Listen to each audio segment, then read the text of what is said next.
Hey everyone, before we get started with the podcast today, I wanted to tell you about a little addiction that I have, which is putting on mastermind events for marketers all over the world. In 2022, we did it in Victoria, British Columbia, down at the marina on the coast, where we brought together about 50 amazing marketers and entrepreneurs together for 2 days of masterminding and elite experiences and all sorts of fun stuff. We went to Las Vegas last year and had an absolutely epic event.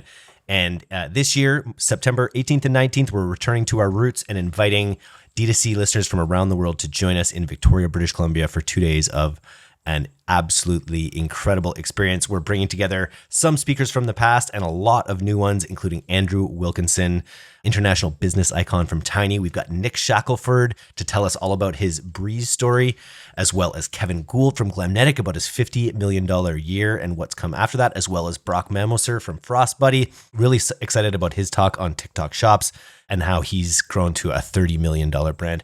This event is all about helping brand owners in our audiences get from where they are today to where they want to go, whether that's from 7 figures to 8 figures to 9 or beyond. We're going to have the people at this event. We're going to have the content at this event. And we're going to have the experiences at this event that lock in these concepts for you.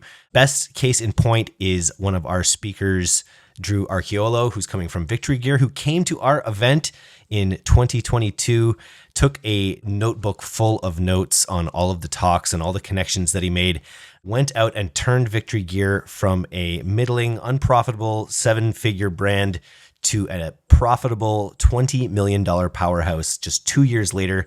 Obviously, there were a lot of reasons for that, but he definitely credits what he learned at C-Suite Mastermind as a big part of this. So if you want to replicate that experience, you can go to events.directtoconsumer.co. We only have 50 seats available. We have it's about halfway filled already just from being 2 weeks of being launched. So don't wait. This is a major FOMO event. You don't want to miss out on it. We're going to do a few previews in the coming weeks of some of the speakers. We're not going to give away too much because we want you to come to Victoria and have this amazing experience with us. I hope you can make it, and on with the show. When we actually launched with the wrong strategy. I thought that maybe we could try to just go big and do a bunch of DTC and see what happened there. What we learned was we got really good product reviews. The repeat purchase rate wasn't super high. People were like, I love this. I can't wait to see it in a grocery store. I'll buy it again. For us not being better for you, people are probably more willing to buy something online when it's meeting a need that they can't find in the grocery store. For us, it's actually the opposite. What we did was turned our go-to-market strategy on its side, focusing on single-serve convenience stores and bodegas, brick by brick, door by door, using DTC more strategically, thinking about it more of a customer engagement and learning center and less of a way to make profit.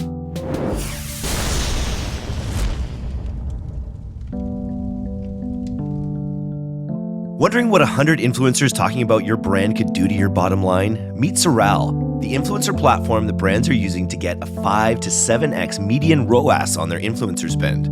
As ad costs rise, it's time to build robust marketing moats with authentic creator partnerships. Sorrel automates and simplifies the entire process from finding influencers to contacting them, shipping products, and turning them into affiliates. Sorrel's G2 rating is 4.8, and brands are loving their customer happiness team that will help you set things up from scratch even if you have no experience with influencers. Ready for a simpler, more effective approach to influencer marketing? DTC Podcast listeners enjoy a special offer. Double the trial length for free at no annual commitment. Start today at getsorrel.com/champions/DTC-newsletter. Sam, welcome to the DTC Podcast. Can you tell me why you built Ffups? Yeah, for sure. So first of all, great to be here. I built Ffups ultimately because I felt that the mainstream snacker wasn't being innovated for in a meaningful way. A lot of new brands have come out focused on specific health claims or health niches that appeal to certain subsets of consumers, and I think that's important. But lost in that was can't just like the average mainstream snacker who doesn't want something with health claims have interesting new products. So that was like part one. And part two was the acknowledgement that Cheetos, while it's a reasonably good product that people love, is a cheese brand, not a puff brand. And so they haven't really brought meaningful flavor innovation to the puff. And I thought there was room, personally, for me as a consumer and then for other people to build a brand that is focused on puffs with flavors that aren't just cheese. I want to dive into this. I am a big the chip aisle in a grocery store is, one of my favorite aisles, the cornucopia of options that you have there. I think you're absolutely It's right fun. about it is fun. It's definitely the fun aisle to be in. But I wanted to back up before we dive into Ffups. I wanted to back into I think the other reason you built Ffups is you got a long background in this space, right? You worked at Harry's for many years during the big rise. Yeah. So I was at Harry's. I would always joke it was my job to make it not a startup. Started on the finance team, kind of working with the CFO on a variety of different financial items and like how do we raise money? How do we make sure that we are on a good path to profitability and all the fun stuff that nobody wants to hear at a startup. And then kind of worked with our retail expansion team. So helped spearhead the launches at Walmart and Costco, and kind of from there moved into a role where it was my job to help incubate and look at potentially investing in or buying other brands in the personal care space. And I kind of like viewed it from the lens of like the commercial diligence. So like, where are things priced at? What are the, sales trends that we're seeing at like Walmart, Target, et cetera? And is there anything that we could then use from our end to think about building or buying new brands? How much of your experience at Harry's, obviously it informed your ability to know you wanted to launch a CPG product, but was it a personal love for puffs, or was it something you learned in those sessions with Harry's about upcoming opportunities? Was it more of a passion thing, or did you really research the opportunity? Yeah, it was a mix of both. I think Harry's was a unique situation where we had the company was supposed to have been acquired by Edgewell Personal Care, who owns Schick. That deal fell through thanks to the government deciding to be annoying, effectively. And then a month later, it was the start of COVID. So it was kind of one of those like, oh man, like I had this, not life changing, but like it would have been a pretty nice result for me. And then pandemic. So I'm like stuck at home. I've been working at a company for close to 6 years, and so I had felt that I kind of knew, like my job was like, I knew what I was doing and I felt comfortable and confident in the role. And I felt that, stuck in the pandemic, the highlight of my week was going to the grocery store and food, like obviously Harry's Personal Care. That's where I got my chops. But when I started doing this like weekly grocery shop, which was like the highlight of my week, I started really taking my like work lens and putting it into the grocery aisle. And that's where I was like, all right, like I love as a consumer chips and puffs and snacks. Like, what if I think about it from like, how would I approach this if I were doing a walk down the soap aisle? And that's where I started to really think, cool, there's something here with like the, Lay's and Pringles have a million flavors each. Doritos is effectively just a tortilla chip with flavors on it. Cheetos has like 30 facings, but it's all cheese. Like, what's going on there? It's all cheese. It's cheese dust. They've got their craft dinner now combos where they're actually just using their cheese dust. Flamin' Hot is not really a new flavor. It's just a degree of cheese. Yeah, spicy cheese. It says on the package cheese flavor snack, and like I kind of want, like, we have a cheddar flavor, but my view is like, let them own cheese. That's their thing. We're actually providing something different in the market. There could be someone who is buying salt and vinegar chips. They would prefer to be on a puff. So is that 100%. taking share from Cheetos? Is that taking share from somebody else? I don't know. But it's kind of like they're a competitor, but are they? Like, it's, if you think about how customers shop, are they shopping on flavor? Are they shopping on format? With us, like, what I think we're solving is the trade-off between flavor and format for any non-cheese puff flavor. Amazing. We came together over salt and vinegar. I saw a post on LinkedIn about salt and vinegar. That would be a big draw for me. I'm a big salt and vinegar guy. I would say about Harry's, though, too, the other thing you brought over, I think, is the approach to your brand in a way. You mentioned, that there are healthy for you options out there, but I think Harry's just came into the market and was just like, we're just a razor. We're going to be a great shaving experience, but we're not like Mach 8 blades or whatever. And I feel like you're kind of bringing that brand sensibility with Ffups as well, right? Totally. Yeah. I think with Harry's, amongst like the many really good selling points that the company had, I think one of them was on the brand side, which was like Gillette would market itself like, you're a spaceman, you're the best a man can get, right? Like, and so it's like these like hunky muscular guys shaving shirtless in a mirror, like chiseled jaw, but like that's not everybody. Like, and, not most. Sure, maybe it's aspirational, but I think there's the idea that like you don't want to pay for all those bells and whistles. Like Aries is a like good shave, good price. Like I think we had a commercial that kind of said that. I mean, I would prefer to say great shave, great price, but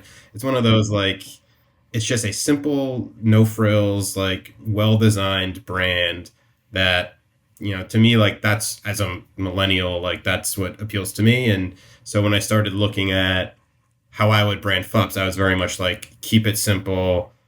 I have one of like an early Harry's brand design guy is one of my advisors and an early friends and family investors. And so like I've kind of used him as a kind of just as a bouncing off guy, just to be like, hey, like, what should we do here? Like, does this make sense? And really just making sure that like we're keeping it simple. We don't put too much on the pack. It just says what it is, no less, no more. Let's talk about the brand. Is the second F silent? Is it Ffups or is it just Ffups? First F is silent. Close. The first F is silent. Just straight up Ffups. And it didn't. You told me in the pre-interview where it came from, but it didn't immediately dawn on me. Yeah, puffs backwards, but wrong. And that's one of those things where like as we've bridged from launching DTC, but realizing this is more of like a retail play. Online, you can explain what something means, and like we can use a copy like it's puff backwards but wrong. And like, how does that translate into the real world? And do we care? Like, it almost like it looks weird enough that like someone pronounce it Ffups, like, yeah, sure, I don't care. That's how you feel after you eat a bag of puffs or chips. Generally, you feel like you fucked up a little bit usually. Yeah, so might as well embrace it. And I was saying it's a little derpy as well. It's a little bit memey or derpy, like with the brand being so minimal and sort of kind of in your face about how simple it is in a way, right? Yeah, like the goal here is like simple design system, let the copy and the imagery do more work. And so part of it is like, I mean, we call our cheddar grocery store cheddar, which is just like, it's kind of dumb. Like, what does that even mean? Like, and we always would say like, it's not like some fancy artisanal thing. And it's really just like a classic straight up cheese.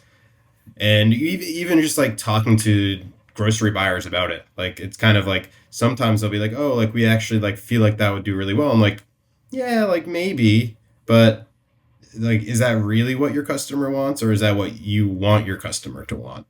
Which are like two separate things. And I think it's like, just look at the sales data. Like there's a ton of new puff brands that have tried to do like healthier or upscale, and Cheetos is crushing it still.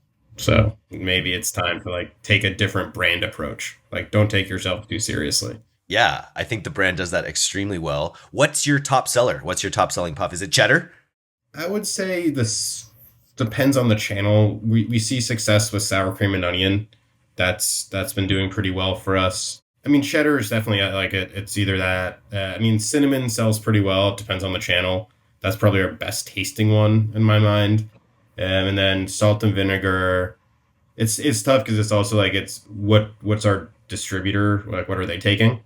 And so they just took salt and vinegar, and so I would suspect that will be up there as a top seller. It was just kind of one of those, when we got going, it was because we had a retailer that wanted sour cream and onion, and so great, like the retailer that's getting us into the distributor wants that flavor, or that's the flavor. That's interesting. So just about the product formulation, like it's a no nonsense product, but how much work went into getting each of these flavors just right? Getting like, was it sort of a standard procedure of just like puffed corn and flavor, or like how did that process work? More work than I thought it would be. I kind of went into it being like, oh, it's like kind of a commodity, like pretty easy, but getting the texture right has been something we've worked on over time.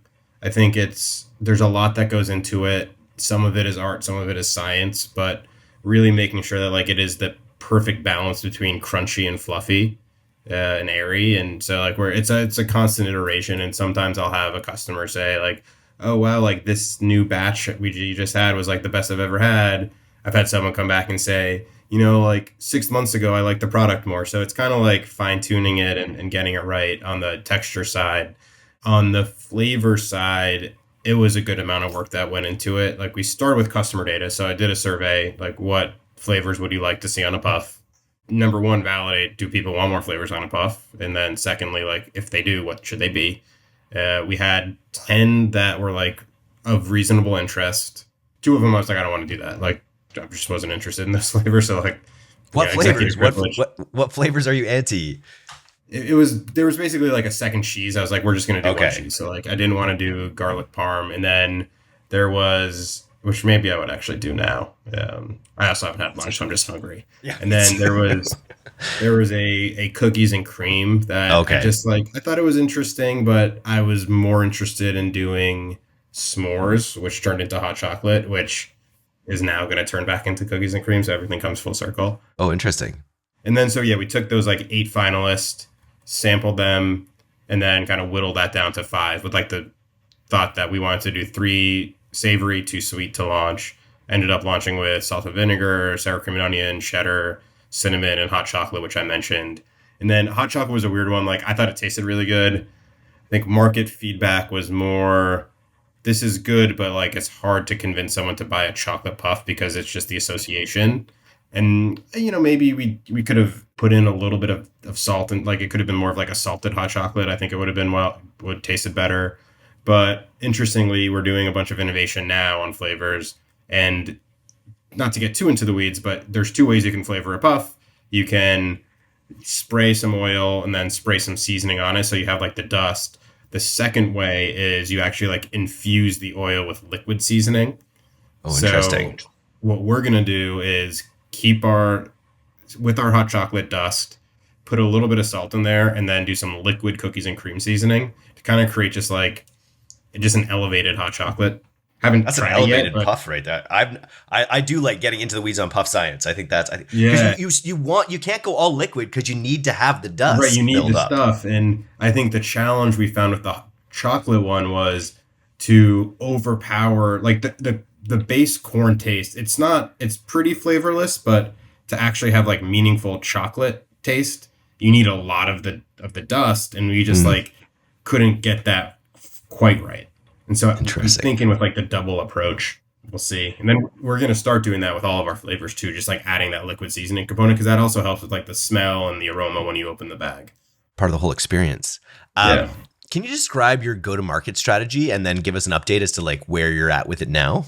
We've gone through some iterations of it. So when we actually launched with the wrong strategy, where it was 2022. I had kind of been like living under a rock, heads down on getting the business funded and getting product and all that. And so I kind of like woke up into actually pre-pandemic consumer behavior is sort of back. I thought that maybe we could try to just go big and just do a bunch of DTC and see what happened there. But what we learned was, and this is like the thing that was crazy, like we had really good product reviews, like people liked what they were eating. The repeat purchase rate wasn't super high. It was like, all right, like something's off here. Like normally you'd see, and sure, there were some cases like, oh, the delivery was late or like the bag was popped in transit, like little things like that, like, what are you going to do? But what we found, people were like, I love this.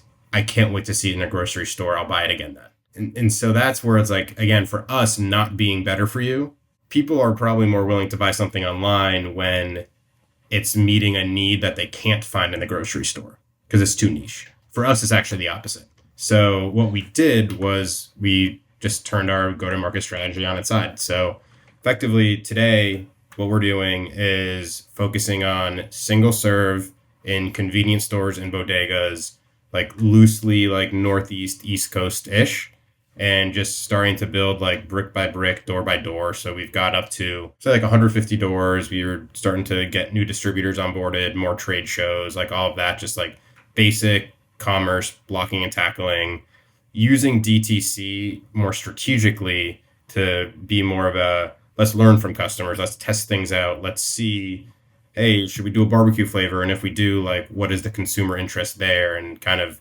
thinking about it more of a customer engagement and learning center and less of a way to make profit, which it's just hard to do. Like people, maybe with the single serve, the behavior could be different, but like people don't want to buy like 12 4-ounce big bags of family size snacks on the internet. Or they're just in the grocery store every week and they visit Right. their favorite aisle and it just Yeah. magnetizes them in, right? Like I think it's an uphill battle. Right. They don't need to buy it online. They'll try it. I think it's an interesting mechanism for trial. And what we've actually done on that, because again, if you view it under the lens of DTC as our mechanism for trial, how are you gonna what's a better use of of their money and time? Is it send them 12 bags for $40? Like, that's tough. Yeah. What if we send them one bag for free, which we tried? Like a snack size or a full size? We did the full size because I was like, I have the inventory, I want to test it out. Yeah. But then there's like other mechanisms of that where we could say, you can do one small bag of each flavor, just pay shipping. So like it's effective. I mean, it's like a little bit of a, like massaging the messaging there, but just pay shipping. It ends up being like, call it like $1 a bag, $1.25 a bag, which is still cheaper than like 50% off intro deal. But then they're viewing it as free samples. And so now it's one of two things happen. Number one, my CAC will be super low.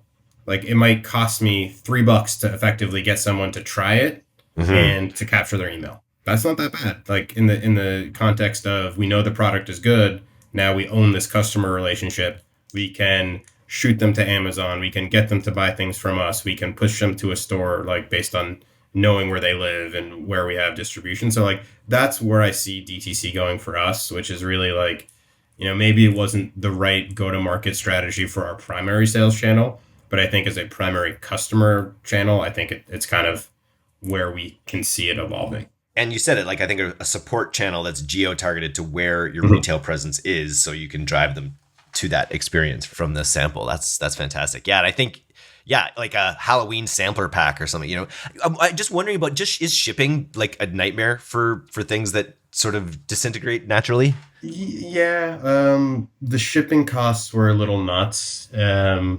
light and fluffy. So like even like manufacturing it, it's like our first production run was a full truckload. It's a lot. Like it's, it gets to be a meaningful part of our expense base. I think with our smaller size, it's getting us into a more compact box where it's actually okay. And we've moved from 12 count case pack sizes to 8 count. So like everything's like a little bit tighter, a little bit smaller. So hoping that like that tweak will actually help. It's one of those things you don't know till you know. But yeah, shipping we're shipping air. So it's kind of challenging. It's like our shipping cost as a percentage of revenue is high. It's like 25%, 20%. So, I'd prefer it to be a little bit lower than that. But that's Puffs. What are you going to do? And how's it going on Amazon? Because I see that that'll be another huge channel for you guys. Yeah, Amazon, it's similar insight. Like good reviews, 4.2 stars. And that's like with, obviously friends are giving nice reviews, but like we've done Vine and we strategically were like, we've got some inventory. Let's just let it rip. And so did it across a couple products and then kind of like merged them, variated them together after to just get some extra reviews. And I think what's great is like strangers like the product. We're getting good enough reviews. I think I'd like to maybe get it to 4.5 at some point, but good for now. And then, there's some repeat behavior. I think advertising has been tough, but I think what we're realizing is like, what's the price point we're selling it at and what's the actual product in the bundle? And to me, it's like, if you're seeing good reviews of a product, but the traction isn't quite there, there's another problem. And for us, it's what does the consumer who's buying snacks on Amazon want? And then what are we selling? We're selling, again, it's 6 big bags of family size product. Is that what they want? Or do they want like an 8-pack of single serve? Is that better meeting their need? And then we can get it at a lower price point too. So now that we have our single serves available as of like early Feb, our next step on Amazon is getting a 4-count sampler pack at a like maybe $12.99 price point, which will be better for margins. It'll be easier to get trial and then sell the 8-count for like $20 or something. So again, like it's much better than doing a 6-count for like $26. Just gets it below 20, gets it below 15. So that's kind of the next iteration of like tested it, got some good feedback. That's got cool. Some things that we needed to change, and now let's actually go affect those changes. I was just looking at your puffs on Amazon there, and it brought me back to when I was a kid, and Hostess chips used to put in like temporary tattoos in all their packages. Yeah. And so once you guys get to scale, I think you should offer like your little cheese guy in different settings as temporary tattoos. Put it in there. I think that could be pretty fun. I don't know if that'll be cost prohibitive, but that weirdly reminds me. I like just got an email from like old friend of mine who like just he loves the brand, so we like just chat about it from time to time. And he's like, you should do plain flavored, and Oh, then interesting. put in flavor packets in the bag. Well, Like like that would be like a ramen. funny, yeah, like that could just be like a really funny like weird thing to do. That would be on brand. Just like those like little things that like are just different and quirky. Yeah, I think it'll help in your space. Like just Hmm. because I was looking, I saw an earlier iteration of your package where you had a badge on it that said "not healthy," Yeah. and I know you're kind of like leaning into this. How did I know? I see these ones don't. How did that play out? Yeah, it's DTC versus retail. Yep. You're selling something online, you can have whatever you want on the package because you have like a landing page and a website to contextualize it so that when someone's receiving a bag that says not healthy on it, they know what the brand is, they understand it, they've seen an ad, they've been referred, they've been on the website, they get it, like they're in on the joke. It's not the same in retail. Like you're walking down the aisle, you're like, what is this? Like, sure, it's like it stops you in your track and you're like, what is this? But like without the added context, it just becomes a harder sell. And we talked to the distributors, we talked to retailers about it. And especially as we're positioning ourselves not as a better for you product, but as something that's more of a replacement for these mass snacks, like it's hard to command a slightly premium price point and then say you're not healthy on the bag. So we've been shifting more towards positioning ourselves more of just like this is a Cheetos with more flavors. It lives in the aisle. It tastes really good. We're not going to make any other claims besides like this is the taste the tasty snack, tasty tubes. So that's kind of the iteration of like, and it's also like we say no health claims on the packaging now. That's even something I'm thinking about moving away from because at the end of the day, like you want people to feel good and happy when they're picking up your product. And I don't love the word no. I feel like by saying the word no, that's a negative thing, and I just want people to yes, pick this bag up. And in the snack aisle, people they're looking for healthy things, and they're looking, and even a lot of those aren't really that healthy, which is the great riddle of our time. But a lot of these, but they don't need to be. It's too much of the joke. It's kind of feels Yeah, like more for Ffups than for the customer in a way. exactly. And I had the privilege of speaking with like a pretty senior like brand agency exec a couple months ago. Just like friend knew the guy, and he's like, here's just intro. Like he's a friend. Like he'll just take some time out of your day as a favor, out of his day as a favor. And the one thing he that stuck with me was like, just don't put things on because it's like industry funny. Like it's a little inside baseball. Like push yourself to really put yourself in like a consumer's not going to care. Like it might be fun to talk about on a DCC podcast, but is someone in Michigan who's doesn't know a thing or about this branding stuff, but sees your product, like, what are they going to react? Are they going to care that it says no health claims? Like, no, like that's just like very like industry jargony. So it's not terrible. Like, don't not do it, but have an eye towards like finding something maybe a little bit better. Yeah, I think just the flavors, just how delicious and fun they Yeah, are, and then you're yeah. gonna have those temporary tattoos. It's gonna be unbelievable. Yeah, it's always just always evolving is kind of how we think about it. Like, day whatever if you have your packaging perfect and everything perfect on day one, you waited too long, I think. Yeah, no, I agree. Expensive on the, constantly changing packaging side, but it's not as easy as just updating a website, but I think it's something that's doable until it's not. So this is a question we ask. It's our standard grant question. If we were to give you, let's say, we're going to say $100,000 grant. It's $100,000 grant to be used like in your marketing or in your business, basically. How would Mhm. you deploy that in the near term for the biggest return or Ooh, for? near term. How much does a boat cost? I'm just kidding. So there's like a couple things that we're working on. So for us, in-store marketing is really important. So displays, end caps, things like that, just like having fresh design there is like one of the first thing that comes to mind. Plus some demoing, some sampling.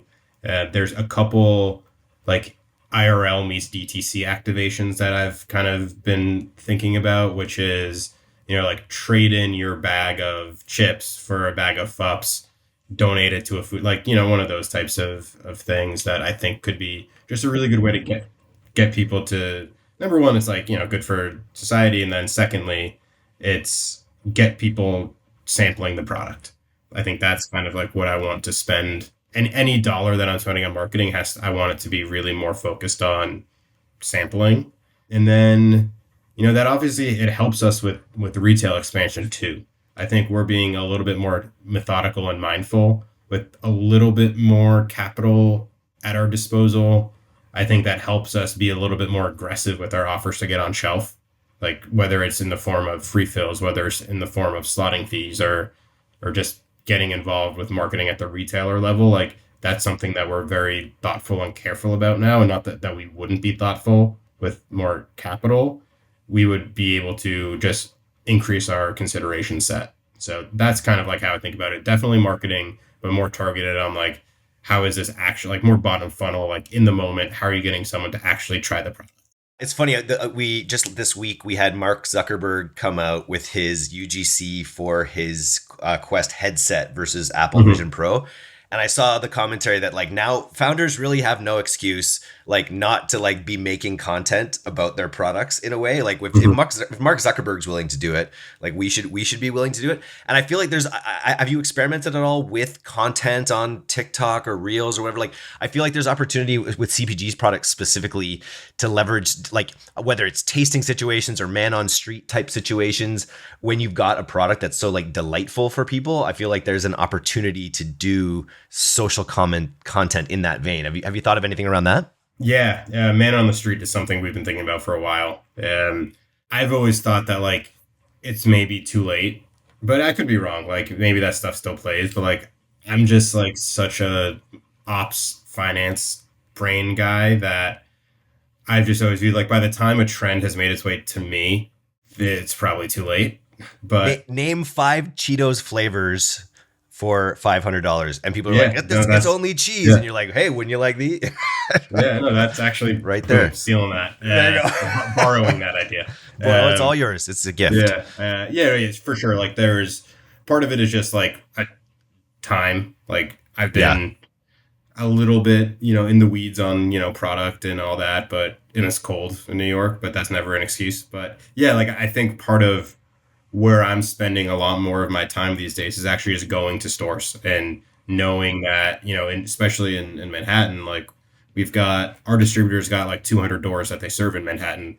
There's no reason that I shouldn't be in every single one of them and meeting the guys behind the counter and giving them samples and then filming some content and saying, hey, we're at like XYZ bodega. They've got Ffups. Here's what the team has to say about it. Talking to customers in the store saying, hey, what flavors of Cheetos? Name the 5 flavors of Cheetos. Like that's stuff that like the only reason we haven't done that is because we haven't done it yet. It's just wait till it's a little nicer. Wait till spring. Yeah. Everyone will be, like no one like when it's cold in New York, no one wants to talk to you on the street. Any future consulting, you can pay me in puffs, in Ffups puffs. Thanks for coming on the podcast today, man. This is a lot of fun. I look forward to kind of keeping up with this journey because I think it's a neat. It's a neat approach to not. I think you're smart that you don't need to wear it on your sleeve that you're not healthy because that's not the conversation. Like half the people in grocery stores are like a third of them or 20% are parents, and they're making decisions that are for their late night snack that they're not gonna give their kid or the thing that they do. They don't want to be told it's not healthy. They're not going to try to convince themselves it's healthy, but they don't want to be told that.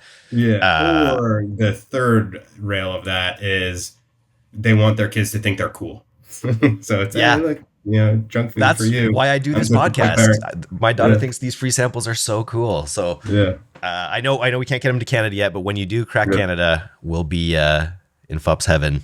Great to meet you, man. If people want to catch up with your journey, where do you recommend they do that? Instagram, Eat Ffups. That's our handle there. TikTok, we like post every once in a while. Should probably do a little bit more of that, but how do you pronounce your last name, by the way? I should get that. Tichenor. Sam Tichnor. H is silent. We have weird letters, silent letters everywhere in my life. Ffups, that's me. Tichenor. Well, my name is Dick and looks different, so it's a challenge as well. Also follow him on LinkedIn because that's where he talks about professional salt and vinegar. You have to find that or like I think that comment was pretty good because I think you really want salt and vinegar chips to destroy a layer of skin in your mouth, and you said that yours do that. If it's not destroying, you're doing it.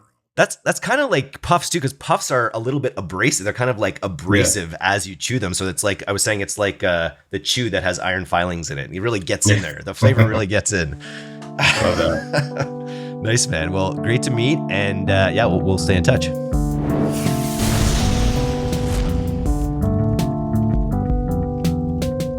Thanks so much for listening to today's episode. If you're not a subscriber to our newsletter, you can do that right now at directtoconsumer.co. I'm Eric Dick, and this has been the D2C Podcast. We'll see you next time.